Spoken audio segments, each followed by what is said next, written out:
আজকে তোমাদের সাথে শেয়ার করব দার্জিলিং থেকে বাড়ি এসে যে দুটো রেসিপি করেছিলাম মাছের, দুটোই একসাথে তোমাদের সাথে শেয়ার করব। দেখো বাটা মাছ ভাজা হয়ে গিয়েছে, বড়ি ভাজা হয়ে গেছে, তারপর দিয়ে দিয়েছি কালো জিরে। কালো জিরে দেওয়ার পরে মাছগুলোকে ভেজে নিয়ে আর এদিকে দেখো কালো জিরের ওপর পেঁয়াজ দিয়ে দিয়েছি, পেঁয়াজ ভাজা ভাজা হয়ে গিয়েছে। তারপর রসুন আদা দিয়ে দিয়েছি, তারপর দিয়ে দিলাম টমেটো কুচি। এরপর আর কি নর্মালি যেমন দেয় লবণ হলুদ দিয়ে, লঙ্কার গুঁড়ো জিরে গুঁড়ো এই সমস্ত কিছু দিয়ে আমি এটাকে গ্রেভিটা বানিয়ে নিলাম। বানানোর পর একটু ফুটে আসলে গ্রেভিটা বাটা মাছ 2 পিস ছেড়ে দিলাম।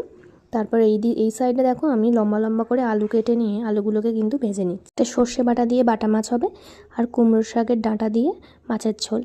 তো দেখো আমি কিন্তু এটা হয়েই এসেছে, গ্রেভিটা ফুটে যেতে আমি আগে থেকে সর্ষেটা বেটে রেখেছিলাম, ওটাকে অ্যাড করে দিলাম।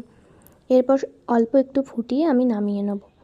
তো এটাকে ফুটতে দিয়ে আমি এদিকে কালো জিরে দিয়ে আবারও ওই মাছের ঝোলটা করব বলে রেডি হচ্ছি। দাও পেঁয়াজ দিয়ে দিলাম। এরপর পেঁয়াজগুলো একটু ভাজা ভাজা হয়ে আসলে নর্মালি রসুন আর আদা রসুন বাটা দিয়ে দিলাম। আদা রসুনের কাঁচা গন্ধটা যাওয়া পর্যন্ত আমি অপেক্ষা করব, তারপর টমেটো দেবো। আর এদিকে দেখো আমার বাটা মাছটা কিন্তু রেডি হয়ে গিয়েছে। এবার এটাকে আমি নামিয়ে রাখবো। এই সাইডে দেখো টমেটো দিয়ে আমি নুন লবণ দিলাম, হলুদ দিলাম, লঙ্কার গুঁড়ো আর জিরে ধনে গুঁড়ো, এইটুকুই মশলা রেখেছি, আমি বেশি রিচ করিনি। এরপরে এটিকে কষিয়ে আর জল ঢেলে দিলাম। জল ঢেলে দেওয়ার পর একটু ফুটিয়ে নিলে তারপর আলুগুলো আর শাকগুলোকে ধুয়ে রেখেছিলাম, তো সেগুলো আমি দিয়ে দেবো। আমি কিন্তু এটা এক্সট্রা করে আর শাকটা ভাজিনি, খুব পাতলা পাতলা ডাঁটা, আমি আর এক্সট্রা করে ভাজিনি। আমি এইভাবে একসাথেই করে নিয়েছি, যেহেতু সময় অনেক শর্ট ছিল আর ভীষণ খিদে পেয়েছিল।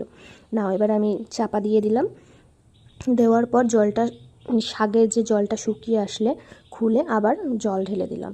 জল ঢেলে দেওয়ার পরে আমি মাছগুলো একটু ফুটে আসলে ঝোলটা দিয়ে দিলাম।